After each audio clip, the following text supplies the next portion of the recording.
ada hukum, ada akhlak, saudara. Nah, jadi kita jangan hanya sekedar bicara hukum, akhlak perhatikan juga dong. Kita jangan melulu bicara hukum. Ada nenek-nenek nyolong kayu sepotong di penjara, vonis 2 tahun. Secara hukum ya memang ada KUHP-nya. Secara hukum ya dia memang salah bertindak melakukan pidana, betul. Tapi tega banget cuma sepotong kayu dikolong di penjara sampai setahun 2 tahun. Ini nggak punya etika, nggak punya rasa kemanusiaan, nggak punya empati, saudara. Ini namanya tidak punya giliran oligarki gundulin hutan gak ada yang ditangkep. Nenek-nenek bawa kayu sebatang ditangkep. Lu ye-nya kurang sedep loh. Orang Betawi kalau bilang ye itu udah ngenekin udah. Benar, betul.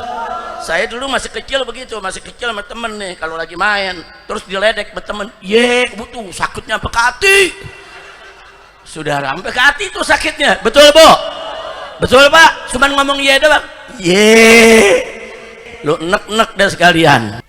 Assalamualaikum warahmatullahi wabarakatuh. Bismillah, walhamdulillah, wassalatu wassalamu ala rasulillah wa ala alihi wa sahbihi wa mawalah, amma ba'd. Kepada para habaib, para alim ulama, para kiai, para ustadz, para tokoh, wabil khusus segenap panitia penyelenggara yang telah bekerja keras luar biasa untuk menggelar acara ini, kita doakan semua.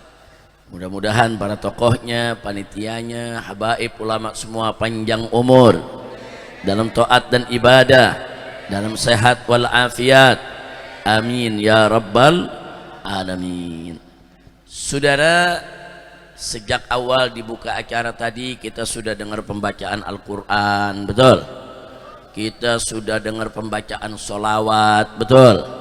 Kita sudah baca riwayat hidup Nabi juga, maulidnya, betul? Kita udah dengar berbagai macam nasihat dari guru-guru kita, betul? Sisanya tinggal satu, doa. Jadi saya doa aja dah ya. Bu, baca Quran udah, sholawat udah, dengar ceramah tadi udah, apa tadi barusan Muhammad bin Hussein dari kota Bekasi suaranya kedengeran, masya Allah. Tinggal apa yang belum nih? Ya udah doa aja dah ya. Bu, ibu marah-marah udah kehujanan, doa doang. Masya Allah, baik dikit aja. Cuman kalau hujanan begini akhirnya besok meriang kita disalahin. Masya Allah, lanjut ya, jangan lama-lama lanjutnya. Yang penting semoga mudah-mudahan setiap tetes air hujan membasahi kita ini menjadi kucuran rahmat, sehingga Allah subhanahu wa ta'ala menghapus dosa kita, memaafkan kesalahan kita, menerima semua amal ibadah kita. Dan mudah-mudahan hujan yang turun di Bekasi, begitu juga di tempat-tempat lain di Indonesia ini menjadi shayyiban nafi'ah, hujan yang membawa rahmat, hujan yang membawa manfaat, hujan yang tidak membawa musibah maupun bala. Amin ya rabbal alamin. Ahibail kiram, sebagaimana sama kita ketahui, malam ini merupakan acara yang digelar yaitu oleh kawan-kawan Front Persaudaraan Islam dan segenap elemen masyarakat yang ada di Bekasi ini, sekaligus juga merupakan Isra Mi'raj Nabi alaihi salatu wassalam dan juga milad daripada Front Persaudaraan Islam yang kelima. Alhamdulillah, mudah-mudahan dengan milad yang kelima ini Front Persaudaraan Islam menjadi jabhah solehah thayyibah nafi'ah lil ummatil islamiyah. Amin ya rabbal alamin. Nah, ibu-ibu, bapak-bapak, saya ingin ingatkan berkali-kali, kita di mana-mana tempat selalu menyerukan revolusi akhlak. Nah, satu saja di sini yang ingin saya bahas, Bapak, Ibu, bahwa di dalam kehidupan kita sehari-hari kita berhadapan dengan hukum dan akhlak. Nah, saya mau sampaikan di sini apa sih beda hukum dengan akhlak? Mau tahu tidak? Mau tahu tidak? Betul? Pertama, hukum dan akhlak terhadap Allah Subhanahu wa ta'ala. Saya contohkan, sholat. Kaum lelaki kalau sholat dengan menutup aurat, sah sholatnya. Andai kata ada kaum lelaki sholat hanya dengan kain nutup pusar sampai lutut, saudara, dada terbuka, ketek kelihatan, tuh bulu udah nangkring, paham bu? Secara hukum sah, secara hukum sah. Kenapa? Auratnya ditutup. Tapi secara akhlak jelek, saudara. Masa sih ngadep Allah seperti itu, saudara? Nah, kalau kita menghadap Allah Subhanahu wa ta'ala, pakai pakaian kita yang paling bagus, yang paling bersih, yang paling indah, yang paling kita suka, betul? Nah, kita kalau dipanggil, diundang presiden, pakaiannya bagus, diundang menteri, pakaiannya bagus, betul? Kadang-kadang ingin memikat anak gadis orang, pakaiannya, wah, anak muda luar biasa, udah paling menarik dia pakai, betul? Giliran menghadap Allah cuman kain dilepit dari pusar sampai lutut. Saya mau tanya, kurang ajar gak? Kurang ajar gak? Tapi hukumnya sah, akhlaknya jelek, sudah. Na'udzubillah min zalik. Kira-kira jelas gak bedanya? Baik, saya kasih contoh yang kedua, hukum dan akhlak dalam baca Al-Quran, saudara.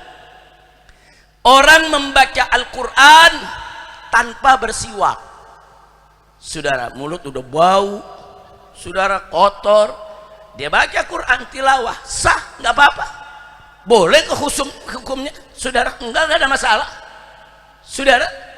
Tapi dari segi akhlak jelek. Ini Al-Quran, saudara, bukan buku fisika, bukan buku matematika, bukan koran, bukan majalah, saudara, bukan novel, bukan komik yang kita bisa baca seenaknya, sebebasnya. Enggak. Kita baca Al-Quranul Karim ini, yang kita baca kalamullah. Yang kita baca apa? Kalamullah. Jaga kita punya mulut biar bersih, biar wangi. Jangan membaca kalam Allah dengan mulut yang kotor dan bau. Kira-kira jelas gak? Tapi kalau ditanya, tapi bacaan Qurannya bagaimana, dosa gak? Enggak, dia enggak dosa. Baca Quran tanpa bersiwak tidak dosa. Tapi saya tanya, etikanya bagus sampai jelek? Etikanya bagus sampai jelek? Nah, itu ada hukum, ada akhlak, saudara. Nah, jadi kita jangan hanya sekedar bicara hukum, akhlak perhatikan juga dong. Jangan melulu bicara hukum, saudara. Nah, bicara juga akhlaknya ini bagaimana, termasuk soal kemanusiaan juga akhlak. Kita jangan melulu bicara hukum. Ada nenek-nenek, saudara, nyolong kayu sepotong di penjara, vonis 2 tahun. Secara hukum ya memang ada KUHP-nya. Secara hukum ya dia memang salah, bertindak melakukan pidana, betul. Tapi tega banget, cuma sepotong kayu dikolong di penjara sampai 1 tahun 2 tahun. Ini nggak punya etika, nggak punya rasa kemanusiaan, nggak punya empati, saudara. Ini namanya tidak punya giliran oligarki gundulin hutan, ada yang ditangkap, betul, betul. Nenek-nenek bawa kayu sebatang ditangkap, lu ye kurang sedep loh. Orang Bekasi gimana sih, Bekasi lu yang sedep dong. Ayo coba sekali lagi, nenek-nenek nyolong 1 kayu aja di penjara sampai 1 tahun. Sekali lagi. Orang Betawi kalau bilang ye itu udah ngenekin udah. Benar, betul.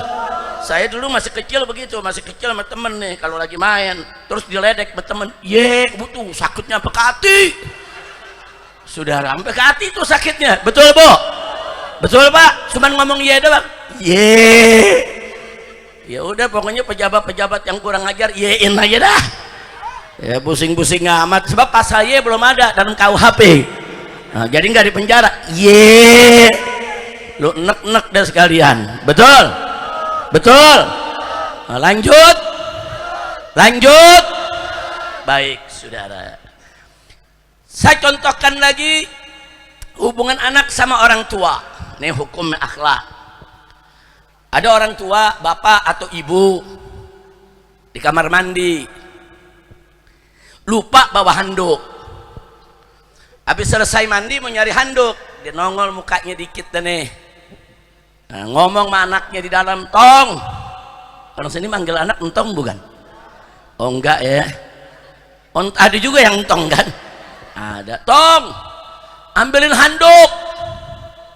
Diambilin tuh handuk sama anaknya. Terus ibu bapaknya dari pintu kamar mandi bilang, udah jangan lama-lama, lempar aja, lempar. Nih anak taat, dia lempar ke muka bapaknya.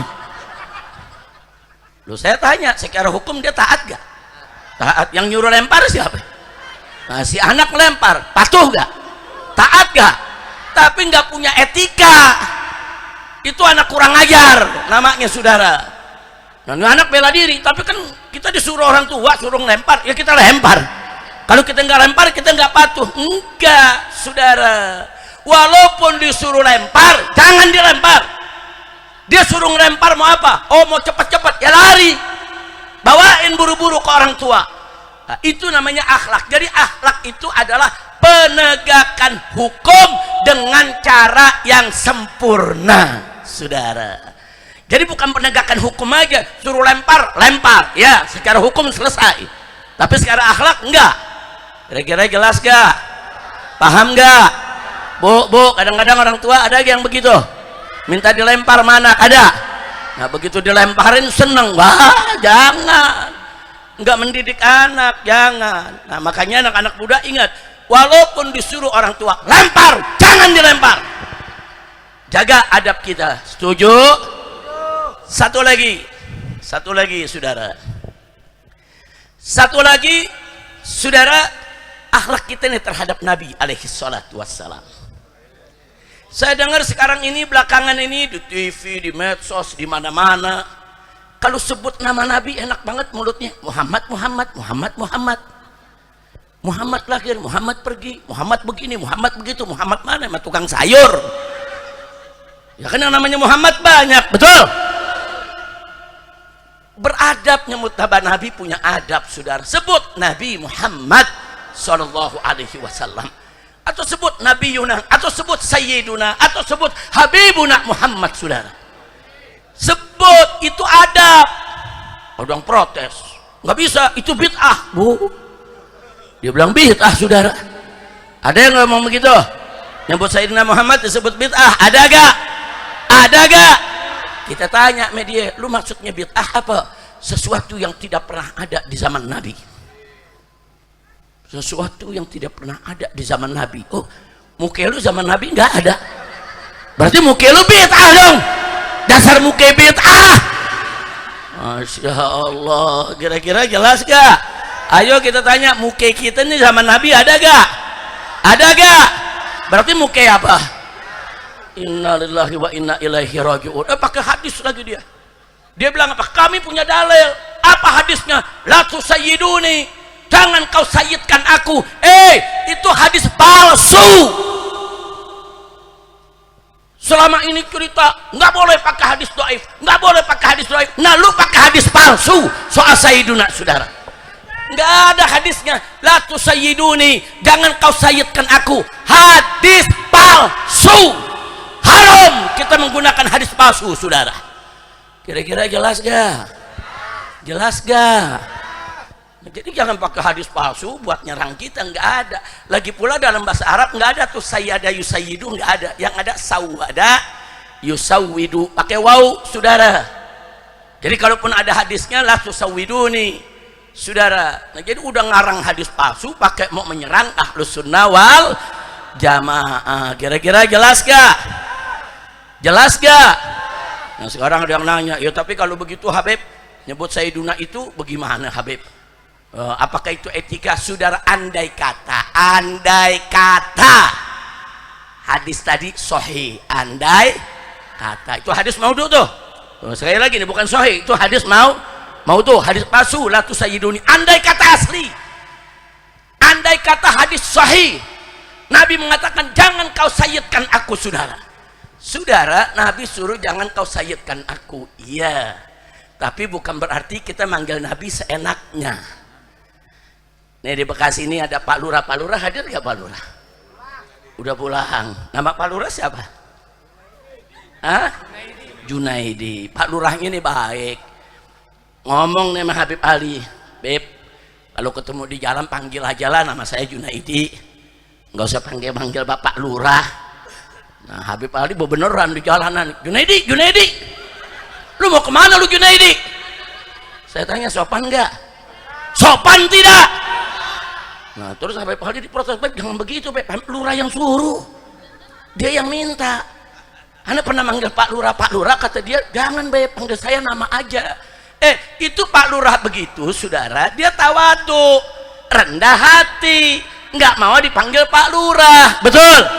Makanya karena akrab sama Habib Ali panggil nama aja Beb, tapi Habibnya tetap wajib menghormati Pak Lurah saudara. Jangan manggil seenaknya. Junet sini lo net. Oh, lu pikir karnet? Kira-kira jelas gak? Paham gak? Walaupun Pak Lurah yang larang, saudara-saudara warga saya jangan manggil saya Pak Lurah, panggil saya nama saja. Terus besok ibu-ibu mau panggil di jalanan, Junet lu mau kemana lu Net? Saya tanya, boleh tidak? Boleh tidak? Nggak boleh. Panggil yang sopan Pak Junaidi, atau panggil jabatannya Pak Lurah. Pak Lurah apa kabar? Assalamualaikum Pak Lurah. Panggil yang sopan saudara. Terus ada yang protes, tapi Beb kan dia yang minta. Walaupun dia yang minta, walaupun dia yang suruh, walaupun dia pakai SK lagi saudara, jangan, tetap kesopanan kita jaga terhadap beliau, betul?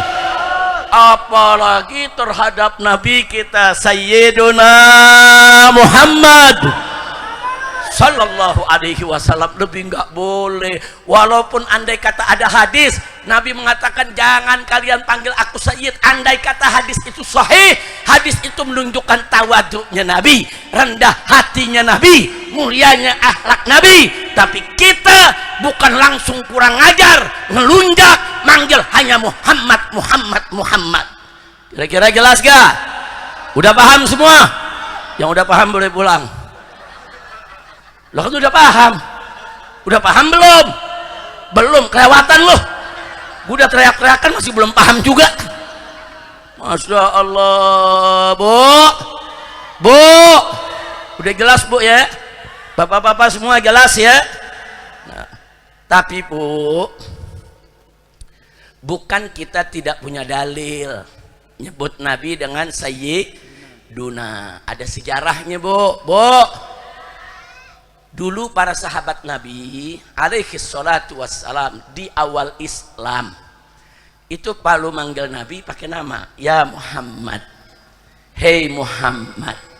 Dan kalau mereka bercerita antar sahabat tentang Nabi, mereka cerita tadi Muhammad datang, tadi Muhammad pergi, tadi Muhammad mengatakan begini dan begitu. Itu di awal Islam Bu. Nah kemudian begitu saudara, Islam udah semakin kuat, iman para sahabat udah semakin bagus saudara. Nah, turun saudara firman Allah Subhanahu wa taala dalam surat An-Nur. Apa Allah nyatakan di sana saudara? Allah katakan untuk umat Islam, untuk para sahabat Nabi, faqala ta'ala la taj'alu du'a ar-rasuli bainakum ka du'ai ba'dikum ba'dha. Allah tuh yang larang. Apa kata Allah? La taj'alu, jangan sekali-kali kalian menjadikan doa ar-rasul, panggilan Rasulullah, menyebut Rasulullah saudara, kadu'a ibadikum ba'da, sebagaimana panggilan di antara kamu sekalian. Artinya kalau di antara kamu saling panggil nama silakan, tapi kalau panggil Nabi nggak boleh sebut nama. Ditegur Allah saudara. Siapa yang negor ini? Siapa yang negor ini? Sejak saat itu sahabat nggak ada lagi yang berani nyebut, hanya nama saja saudara. Sejak itu kalau mereka ketemu Nabi, ya Rasulullah, ya Nabi Allah saudara. Sejak saat itu kalau sahabat sama sahabat ketemu berjumpa cerita, tadi aku ketemu Rasulullah, tadi Rasulullah bersabda seperti ini dan seperti itu. Sahabat diajarkan oleh Allah begini akhlak, cara bergaul gaul dengan Nabi alaihi salatu wassalam, saudara. Bagus tidak? Bagus tidak? Jadi andai kata pun hadis la tusayyiduni itu sahih, dia nggak boleh bertentangan dengan ayat ini, saudara. Berarti hadis tadi kalaupun sahih, maknanya tawaduknya Nabi, bukan kita dilarang, hanya tawadu. Nah makanya bapak ibu semua, apalagi para ustadz nih, nah kalau cerita Nabi sebut, saudara jangan ragu-ragu, sebut gelar-gelar Nabi yang mulia, sebut Rasulullah, Nabiullah, sebut Sayyiduna Rasulullah, Sayyiduna Muhammad, Nabiyuna Muhammad, Rasulullah Muhammad, sebut Syafi'una Muhammad, saudara, sebut Habibuna Muhammad, sallu ala nabi. Kira-kira jelas tidak? Paham? Baik. Oh, dalil lain banyak Pak Bu, kalau mau ngaji kita bisa kupas satu persatu berjam-jam, saudara. Ya sedikit aja lah, antaranya waktu Sayyidina Hasan masih bayi nih dilahirkan, apa Nabi bilang? Inna bni hadza sayyidun, ini anak punya cucu nih, kata Nabi, sayyid. Nabi sebut sayyid buat cucunya. Nah sekarang saya tanya, kalau cucunya boleh disebut sayyid, engkongnya gimana? Cucunya disebut sayyid, apalagi datuknya, yaitu Nabi Yuna Muhammad sallallahu alaihi wasallam. Ini cucu Nabi, Sayyidina Hasan cucu dari putrinya yang bernama Fatimah, Nabi sebut sayyid. Nah kalau cucunya aja Nabi sebut sayyid depan sahabat, saudara, maka tidak salah kalau sahabat menyebut Nabi sayyid, sebagaimana kita umatnya juga menyebut sayyid. Alhamdulillah. Kira-kira jelas?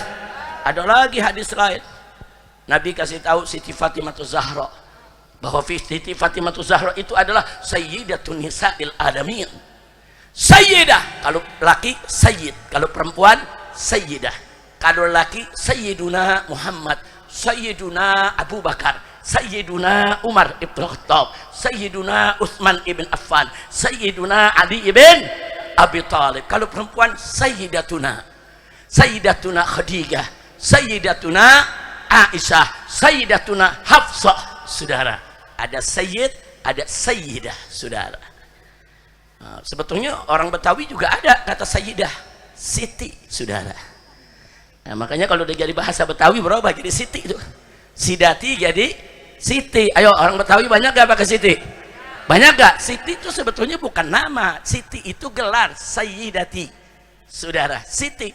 Makanya orang Betawi kalau sebut Siti Aisyah pakai Siti, Siti Aisyah, Siti Maryam, Siti Khadijah, betul?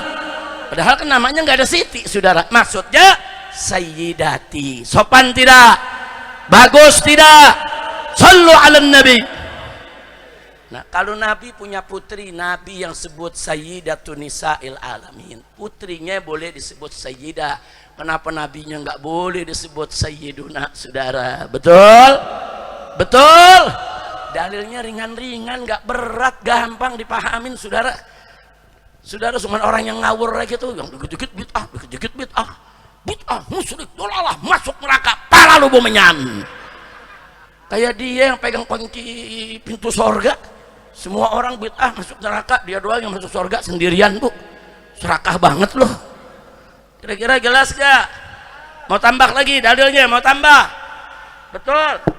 Saudara, Sayyidina Hasan dan Husain, apa kata Nabi? Sayyidah syababi ahlil jannah. Dua sayyid, pemimpin para pemuda di sorga.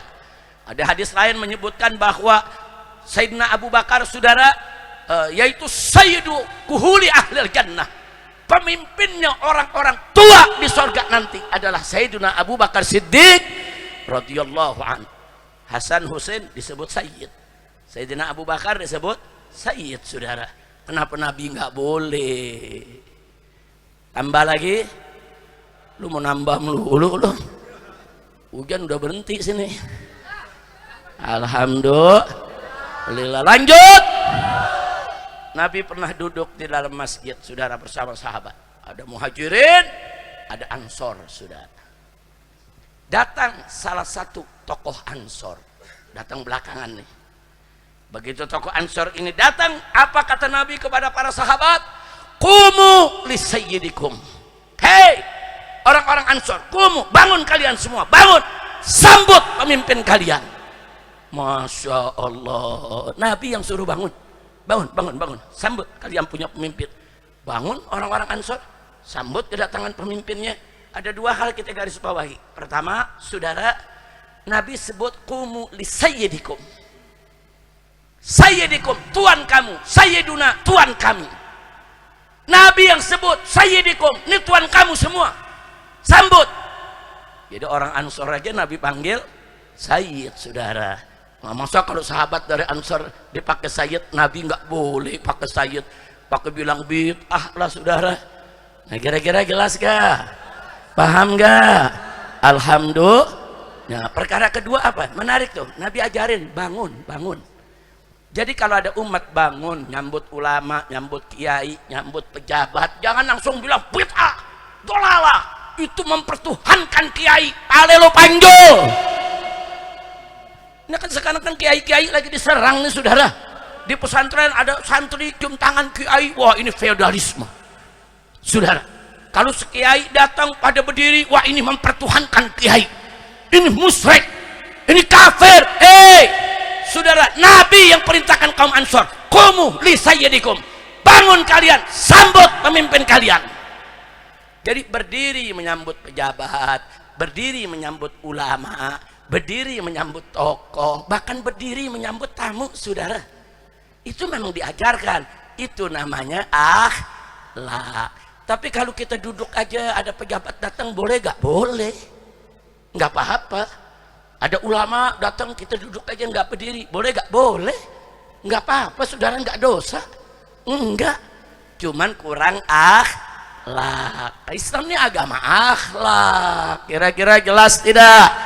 Jelas tidak? Kan Nabi sampaikan kepada kita, innama bu'istu li utammima makarimal akhlak. Sesungguhnya aku ini diutus, kata Nabi, hanya untuk menyempurnakan kemuliaan akhlak.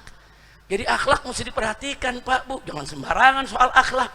Akhlak, kenapa kita sholat 5 waktu? Supaya akhlak kita baik. Kenapa kita puasa Ramadan? Supaya akhlak kita baik.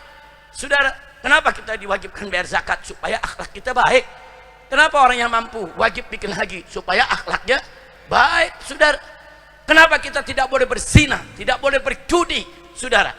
Tidak boleh mengganggu orang lain, supaya akhlak kita baik. Islam ini agama akhlak.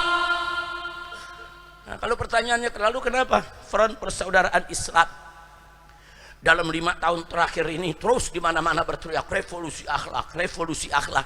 Karena memang negeri kita sedang krisis akhlak. Nah, buktinya mana? Yaitu orang udah nggak punya malu, korupsi, saudara. Kenapa mereka korupsi? Karena nggak punya akhlak. Karena nggak punya akhlak, saudara.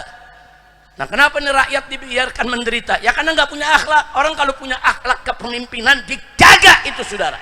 Bagaimana menjaga rakyatnya? Saudara, Sayyidina Umar ketika menjadi khalifah, sholat di tengah malam, nangis, saudara. Nangis. Ditanya oleh para sahabat, apa yang membuat engkau menangis di tengah malam ini? Apa dia bilang? Wallahi, aku takut. Aku takut kalau ada seekor kambing di pinggiran sungai Efrat mati karena kelaparan, aku dituntut di hadapan Allah. Beliau tinggal di Madinah, sungai Efrat itu jauh, adanya di Irak sana, saudara. Adanya di Irak sana, ribuan kilometer. Dia lagi pikirin, kalau sampai ada kambing yang mati gara-gara kesalahan dia dalam memimpin, saudara, beliau takut Allah tuntut di akhirat. Itu pemimpin, dia perhatikan. Lalu bagaimana kalau rakyatnya manusia? Kalau seekor kambing aja harus diperhatikan, bagaimana manusia? Wajib siapapun yang menjadi pemimpin, perhatikan rakyatnya. Demi Allah, satu rakyat saja menderita, kelaparan, mati karena kesalahan si pemimpin, karena dia tidak peduli, karena dia nggak mau pakai kekuasaannya untuk menolong rakyatnya, karena dia nggak mau melindungi rakyatnya, nanti akan dituntut di hari kiamat, saudara. Na'udzubillah min dzalik. Hati-hati, ini persoalan akhlak kepemimpinan. Jadi mimpin juga ada akhlak, saudara. Ini kadang-kadang kita punya pejabat, kalau ditanya, saudara, di berbagai media jawabnya enak aja, semau-maunya. Ada yang ditanya, Ini ibu-ibu pada demo, harga cabai mahal. Pejabat ditanya, bagaimana Pak, ibu-ibu demo harga cabai mahal. Apa tuh pejabat jawab? Ya kalau mau murah nanam aja sendiri. Masa pejabat jawabnya begitu? Bu, tuh pejabat model begitu songong nggak? Tengil nggak? Oh kalau orang Betawi paham tuh, songong, tengil. Nah kalau bukan orang Betawi nggak paham tuh, apa tuh songong, apa tuh tengil. Paham Bu ya? Tahu tengil? Tahu songong? Wah enak dah, saya nggak usah terjemahin lagi saudara. Nah kalau yang hadir ada yang nggak paham, buka aja Google, buka, tanya songong apa songong. Tanya AI, lu ketahuan lu sering buka AI. Saudara lanjut. Masya Allah, ada lagi pejabat saudara. Pejabat ditanya, nih bagaimana nih bapak-bapak pada demo. Mereka bilang ini yang namanya listrik mahal. Gaji nggak seberapa, listrik mahal. Ini pejabat bilang apa? Ya kalau mahal jangan masang listrik. Enak banget saudara jawabnya, kurang ajar gak? Songong gak? Tengil gak? Ada lagi saudara, ini tukang-tukang ojek saudara, pendapatan nggak seberapa, belum lagi bayar aplikasinya juga mahal saudara. Bensin mahal, protes, demo, turunkan harga bensin. Dijawab oleh pejabat yang punya wewenang, saudara, ya kalau nggak mampu beli bensin jangan punya motor. Saya mau tanya tuh, jawaban kurang ajar gak? Kurang ajar tidak? Ada lagi yang lebih kurang ajar saudara. Ada pejabat berkali-kali jadi menteri, udah belasan tahun jadi menteri, punya perusahaan 16 perusahaan saudara. Udah tua nih, jenderal tua saudara. Apa dia bilang? Waktu banyak nih mahasiswa pada rakyat pada demo saudara, di mana-mana dia bilang apa? Hei rakyat nggak berhak untuk demo. Apa kalian punya hak untuk demo-demo? Kalau kalian nggak suka dengan kebijakan pemerintah, keluar dari Indonesia. Wow. Rakyat nggak punya hak, nggak ada jasa apa-apa terhadap negara.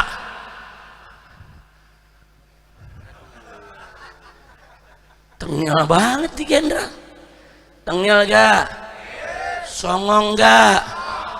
Enaknya ngomong saudara. Pejabat bukan begitu saudara. Kalau ada mahasiswa rakyat demo, panggil mereka. Kalau ke DPR, buka pintu DPR, temui dong wakil rakyat kepada mereka apa yang mereka keluhkan. Pejabat juga begitu, undang tokoh-tokohnya. Oh mahasiswa, ada berapa perwakilannya? 3-4 orang, panggil. Oh rakyat, ada berapa perwakilannya? 3-4 orang, panggil, ajak diskusi. Apa yang kalian keluhkan? Oh mahasiswa bilang, waduh Pak, ini negara gelap Pak. Indonesia gelap. Jangan langsung dibalikin, lu yang gelap. Masa pejabat begitu saudara? Enggak, tanya. Maksud kalian gelap nih apa? Oh begini Pak, penegakan hukumnya nggak beres, tajam ke bawah, tumpul ke atas, makanya kami katakan gelap. Begini Pak, karena ini korupsi makin menjadi-jadi. Nah bagaimana nih cara mengatasinya? Banyak koruptor nggak ditangkap, padahal sudah jelas-jelas dia ikut korupsi. Nah ini yang kami maksud gelap. Begitu juga pelayanan Pak, masuk sekolah orang susah, ke rumah sakit antri di mana-mana. Makanya kami sebut gelap. Nah kalau begitu cari solusinya supaya Indonesia nggak gelap, bukan ngusir rakyat. Betul? Enaknya dia ngomong rakyat nggak punya jasa. Saudara, siapa bilang rakyat nggak punya jasa? Saya mau tanya nih semua yang ada di sini nih. Kita beli bensin, ada pajaknya gak? Makan di restoran ada pajaknya gak? Ibu-ibu beli baju kena pajaknya gak? Kita belanja tuh di supermarket ada pajaknya gak? Kita bayar listrik ada pajaknya gak? Semua kena pajak saudara. Siapa kita bilang nggak bayar pajak? Saudara, saya beli sorban ada pajak, beli rompi ada pajaknya, saya beli baju ada pajaknya, beli di kepala imamah ada pajaknya, beli piki ada pajaknya saudara. Nah sekarang saya mau tanya, kita bayar pajak ke siapa? Ke negara, betul? Berarti rakyat berjasa tidak kepada negara? Berjasa tidak kepada negara? Kok bisanya dia ngomong kalian rakyat nggak usah demo, kalian nggak punya hak karena kalian tidak punya jasa? Wah kepret loh, ngomong seenaknya. Kalau nggak ada rakyat bangkrut ini negeri. Kenapa? Lihat saudara data yang ada, ternyata dari penghasilan negara Indonesia 82% diterima dari pajak. Nah kalau 82% dari pajak saudara, lalu emas kita kemana? Nikel kita kemana? Aspal kita kemana? Batu bara kita kemana? Tambang kita kemana? Sampai mantan seorang pimpinan KPK Abraham Samad saudara, dalam satu diskusi dengan mengukakan data-data saudara, apa beliau katakan? Dia katakan hasil tambang saudara, hasil tambang di Indonesia kalau tidak dikorupsi itu cukup buat dibagi-bagi ke rakyat Indonesia. Satu orang 20 juta rupiah per bulan, gaji buta, nggak perlu kerja, tidur di rumah dapat 20 juta kalau tidak dikorupsi. Sekarang saya tanya orang Bekasi, ada yang dapat 20 juta per bulan tidur aja di rumah? Ngimpinya enggak? Betul? Betul? Loh kok bisa begini? Kalau nggak dikorupsi, rakyat makmur, semua dapat 20 juta per bulan walaupun tidak kerja. Lalu kenapa rakyat miskin? Karena dikorupsi. Nah, kenapa banyak korupsi? Karena nggak punya akhlak. Nah maka itu saya mau tanya semua yang ada di sini saudara, akhlak penting tidak? Perlu tidak? Wajib tidak kita muliakan akhlak? Wajib tidak kita sempurnakan akhlak? Siap revolusi akhlak? Takbir! Angkat tangan semuanya, takbir! Takbir! Sallu ala nabi. Allahumma sholli wa sallim wa barik alaihi. Memang lagi krisis akhlak saudara. Ya kemarin tuh kejadian di Aceh saudara, presiden datang didampingin menteri, wartawan banyak, rakyat di depannya saudara. Rakyat nanya, Pak bagaimana nih masalah listrik se-Aceh mati gara-gara bencana. Nah presiden depan rakyat nih langsung tanya tuh menteri, bagaimana Pak Menteri listrik? Sementri langsung jawab, tenang aja Pak, 93% udah nyala, satu belum nyala. Bisa dia bohong? Presiden dibohongin, gila saudara, bohong terang-terangan. Dulu kan orang Bekasi kalau bohong kan diam-diam, orang Bekasi kalau bohong takut jangan sampai ketahuan. Betul? Betul? Betul? Ini bohong terang-terangan, nggak gila tuh? Gila gak? Gelo gak? Edan gak? Sinting gak? Sedeng gak? Nah sedeng Betawi itu, orang Betawi nyebutnya sedeng, orang Sunda nyebutnya gelo. Kira-kira jelas gak? Paham gak? Pak, depan presiden, depan kamera, depan wartawan dia berani bohong. Dia berani bohong untuk apa? Asal presiden senang, asal presiden senang. Nah kalau depan kamera di ruang publik terbuka dia berani bohong, apalagi di belakang kita. Bisa jadi di belakang kita dia menghadap Pak Presiden. Ini yang model begini nih, menteri yang model begini nih, rame-rame datang ke presiden. Presiden tanya, bagaimana Aceh? Udah beres? Beres. Nah, bagaimana listriknya? Udah semuanya lah Pak. Nah, bagaimana jenazah mayat? Udah beres, semua udah dikuburin Pak. Nah, bagaimana kayu-kayu gelondongannya? Udah rapi, semua udah dibersihin Pak. Ya kan presiden nggak ngelihat. Ini menteri-menteri semua ngebohong. Bahaya tidak? Bahaya tidak? Ini yang namanya laporan asal Bapak senang. Ini gara-gara apa bohong kok bisa begini di Indonesia sekarang? Ya bagaimana bohong nggak merajalela? 10 tahun presiden kita tukang bohong. Udah jujur deh, tahu gak lo? Tahu gak? Nggak usah disebut namanya. Ya 10 tahun saudara, tiap hari pagi siang sore malam bohong dulu. Semua dibohongin.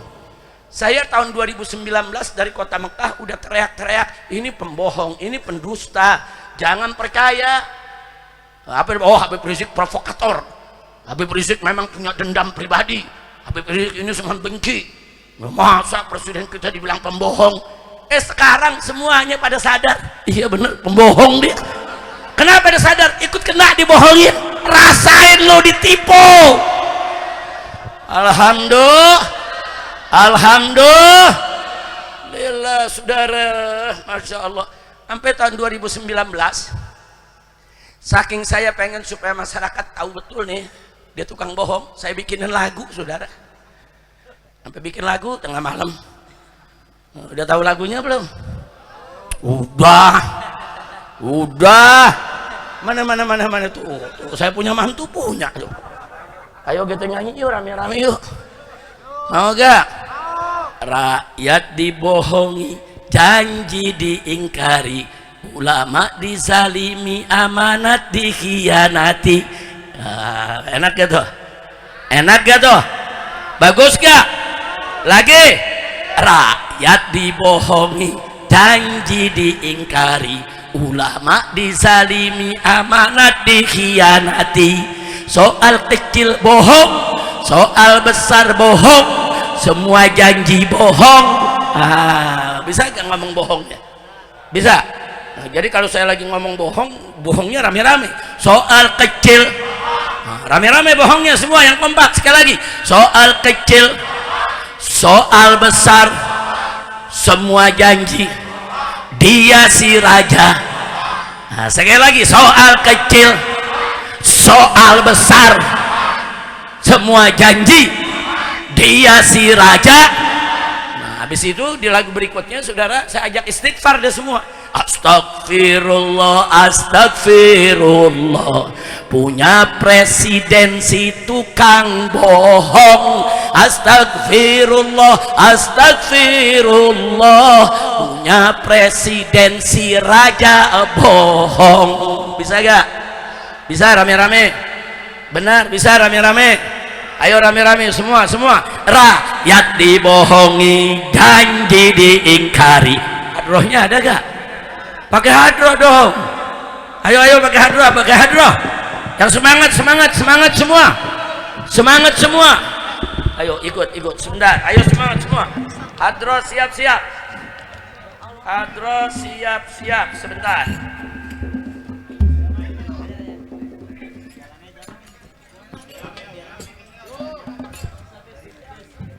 Sudah siap yang di panggung? Ayo rame-rame semua.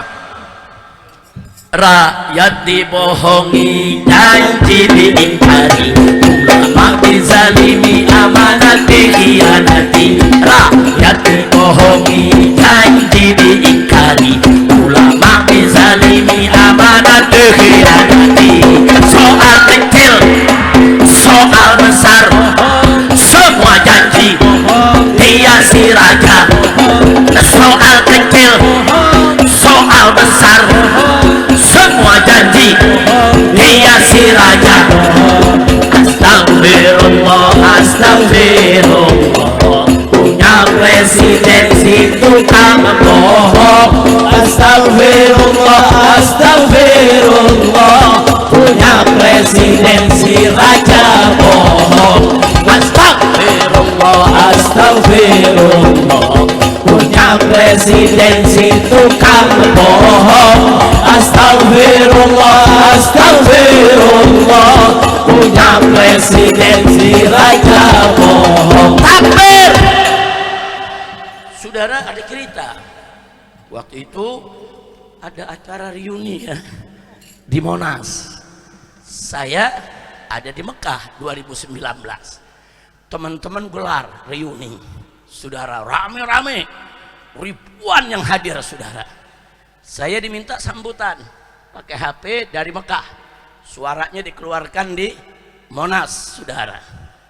Nah, saya nggak ceramah, saya nyanyiin ini aja. Saya nyanyiin saudara. Nah, begitu habis kita nyanyiin begini, selesai panitia rapat, bisa ditangkap kita semua nih. Habib enak di Mekah, kita yang nyetel ya di sini pada mabur. Awit langsung nyungsep di Garut, gak keluar lagi. Ki Awit ini Masya Allah, ini sahabat saya saudara, satu perjuangan luar biasa saudara. Jadi jangan kaget kalau saya sama dia sering bercanda saudara.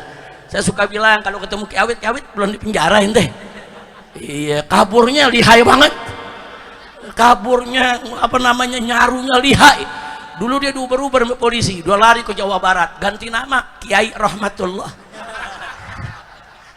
Akhirnya dijemput lagi saudara, dijemput ceramah di sana sini, ya kita dengarkan ceramah Kiai Rahmatullah. Naik Awit jago banget, sampai berapa, sampai 6 bulan, setahun itu saudara. Ya memang perjuangan begitu.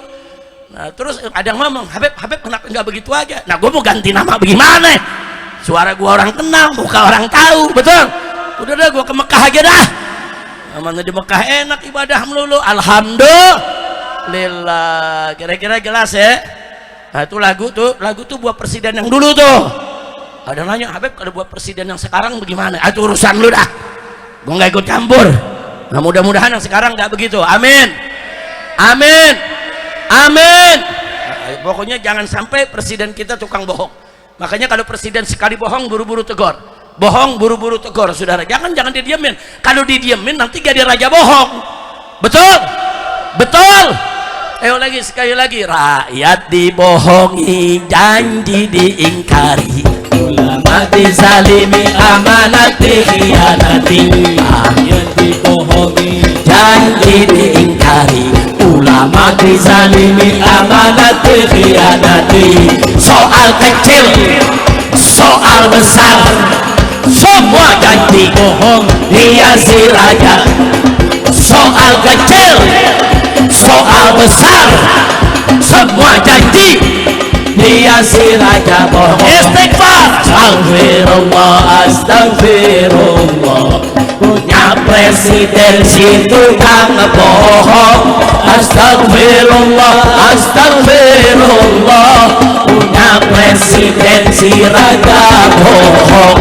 Astagfirullah, astagfirullah. Punya presiden si tukang bohong. Astagfirullah, astagfirullah. Punya presiden si raja bohong. Sallu ala nabi. Nah, itu yang saya mau sampaikan. Jadi saudara, sengaja saya sampaikan ini semua hanya untuk mengingatkan diri kita bahwa bohong itu, saudara, bukan akhlak yang bagus. Bohong itu berbahaya. Bohong itu Allah tidak suka, saudara. Innallaha la yahdi man huwa musrifun kadzdzab. Sesungguhnya Allah tidak memberikan hidayah kepada orang-orang yang kelewat batas dan suka berbohong. Di ayat lain Allah nyatakan kutilal kharrasun. Itu terkutuklah, celakalah orang-orang yang suka berdusta. Nggak boleh. Bahkan Nabi mengatakan dalam satu hadis sahih, ayatul munafik salas. Ciri munafik ada 3. Idza haddatsa kadzaba. Kalau dia bicara dia bohong. Wa idza wa'ada akhlafa. Kalau dia janji dia ingkari. Wa idza tumina khana. Kalau dia dikasih amanat dia khianat. Nah, Nabi yang sebut ini munafik, saudara. Nah, maka itu yuk rame-rame kita jadikan bohong itu sebagai musuh bersama. Setuju? Takbir. Nah, baik ya kawan, karena pada malam hari ini selain merupakan tabligh akbar juga milad from persaudaraan Islam, ayo sama-sama kita bawakan nasyid mabruk alfa mabruk, saudara. Sebentar. Dulu saya lihat ini dari tahun awal 1900-an. Saya pulang dari Saudi Arabia, saya lihat anak-anak kita, orang dewasa di mana-mana kalau ulang tahun nyanyinya happy birthday to you, saudara. Happy birthday to you.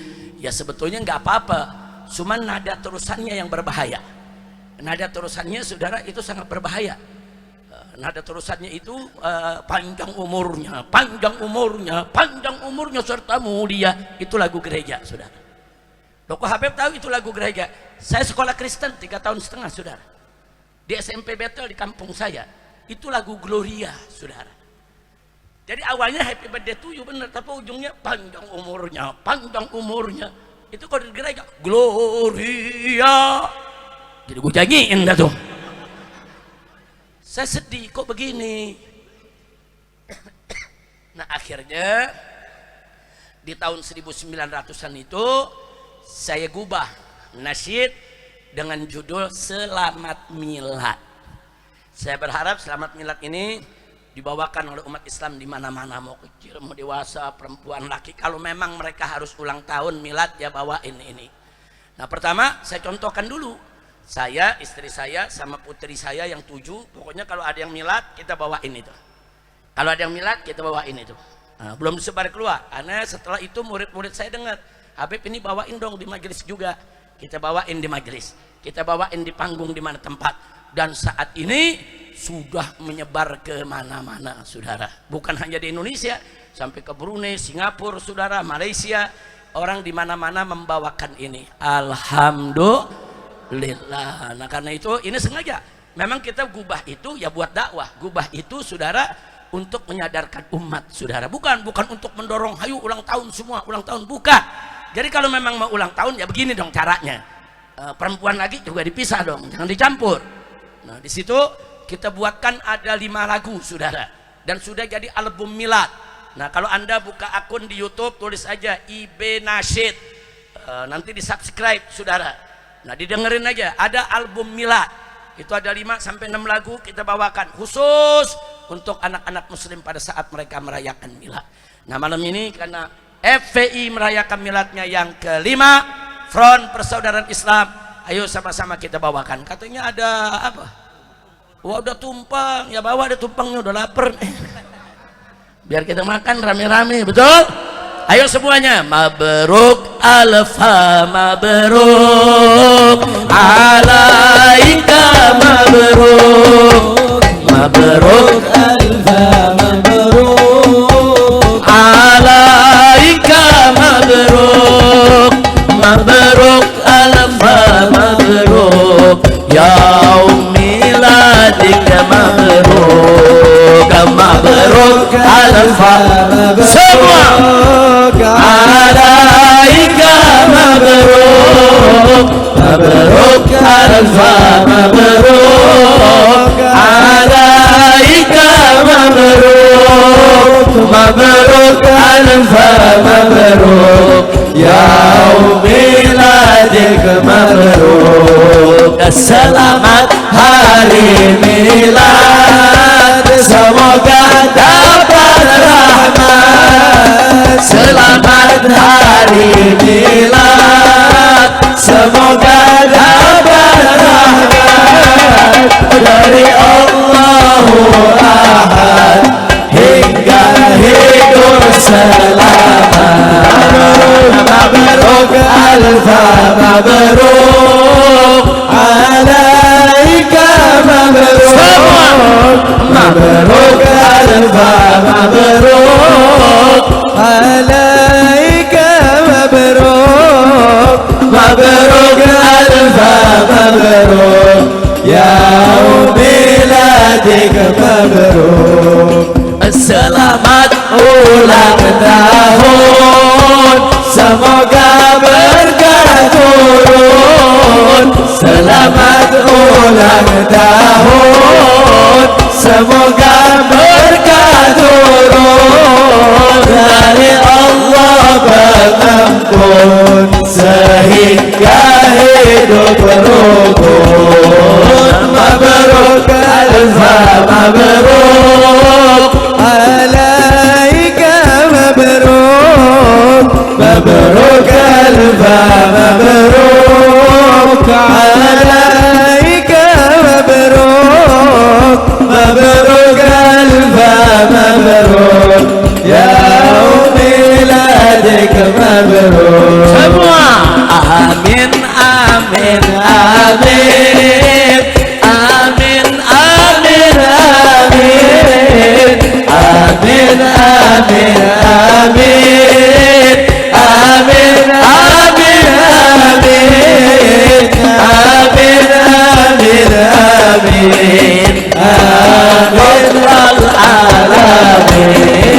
alamin amin amin amin semua amin amin amin ya Rabb amin amin amin amin amin amin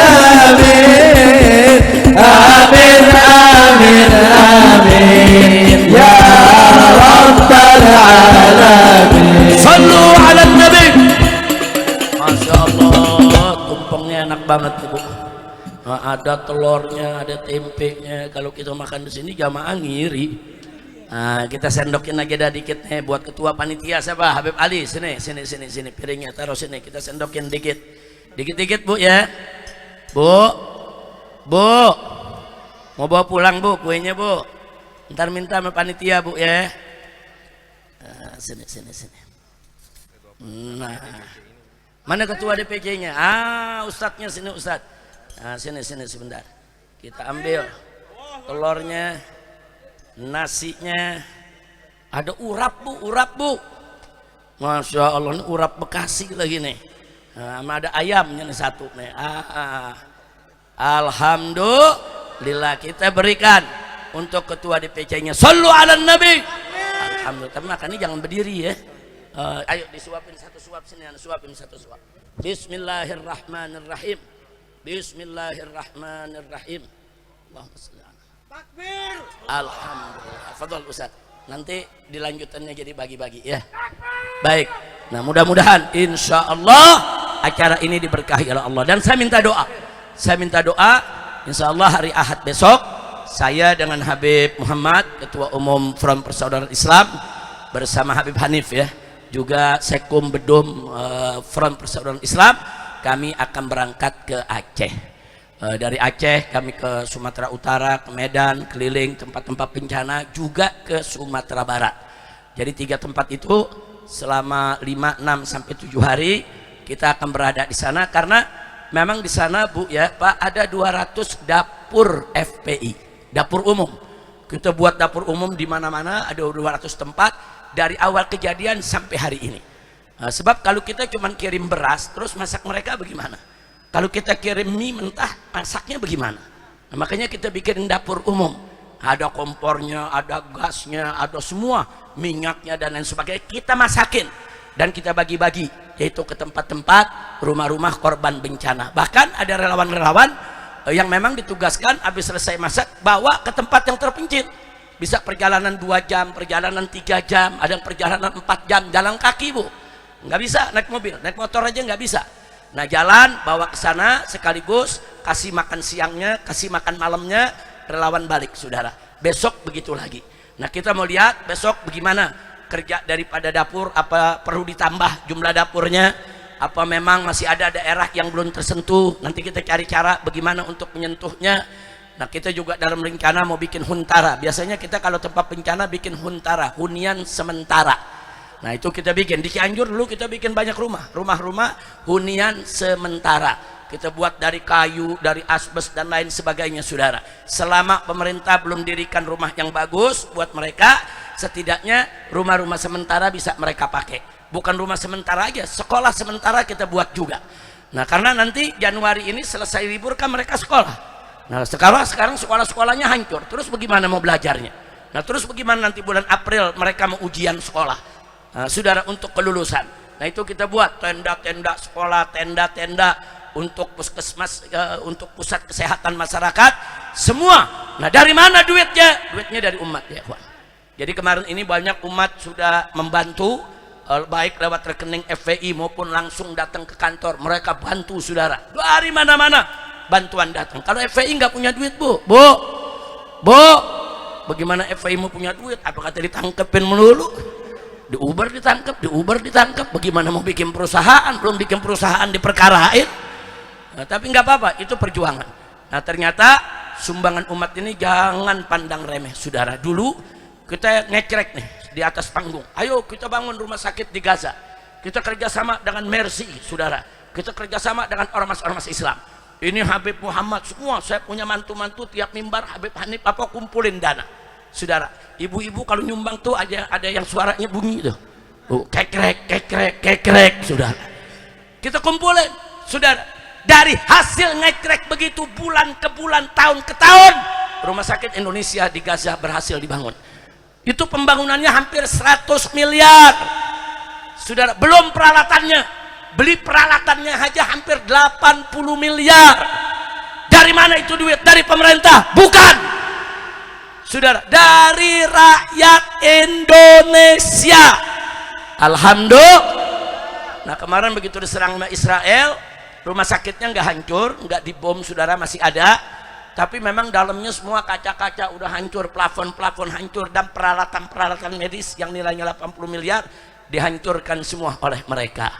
Nah, tapi nggak usah khawatir, sudah ada sekian miliar saat ini dikumpulkan oleh Mercy dan lain sebagainya. kita akan bangun kembali. Kalau udah betul-betul aman nih Gaza, kita akan bangun kembali, kita akan berusaha kembali beli peralatan tersebut. Nah Bu, kalau FPI peduli dengan saudara kita yang susah di Palestina, bagaimana yang di Indonesia? Yang jauh aja kita perhatiin, yang jauh saja masukin barangnya susah, saudara. Salah jalan ditangkap, kita datangin. Bagaimana kalau bencana itu di Indonesia? Wajib semua pengurus FPI, semua laskar FPI, semua anggota FPI, termasuk simpatisan FPI, harus bergerak ikut bantu, saudara. Setuju? Setuju? Ya, tapi Habib, ini belum bencana nasional, nggak ada urusan. Mau bencana nasional kek, mau bukan bencana nasional kek, wajib kita bantu, saudara. Saya nggak peduli pemerintah mau bantu nggak bantu, urusan pemerintah, saudara. Nanti di akhirat mereka bertanggung jawab di hadapan Allah. Tapi urusan kemasyarakatan yang sedang mendapatkan bencana, wajib kita bantu. Dan ingat, kalau bantu di tempat bencana, bicara kemanusiaan, jangan pandang agama, saudara. Apapun agamanya, apapun sukunya, apapun partainya, saudara, apapun golongannya, apapun organisasinya, bantu semua, saudara. Mau kampret, mau kebong, udah jangan dibicarakan lagi. Kita bantu orang susah, betul? Maka itu saya mau tanya semua, siap bersatu, siap berjuang, takbir. Alhamdulillah. Nah, jadi insya Allah doakan biar perjalanan kami aman, tenang, berkah, saudara. Dan mudah-mudahan saudara-saudara kita di tempat bencana semuanya dibahagiakan oleh Allah, dimudahkan segala urusannya. Begitu juga kita yang hadir di sini supaya dibahagiakan oleh Allah dari dunia hingga akhirat. Ala hadhihi niyyah wa likulli niyatin salihah wa ila hadratin nabiyil mustafa sallallahu alaihi wasallam bisirril Fatihah.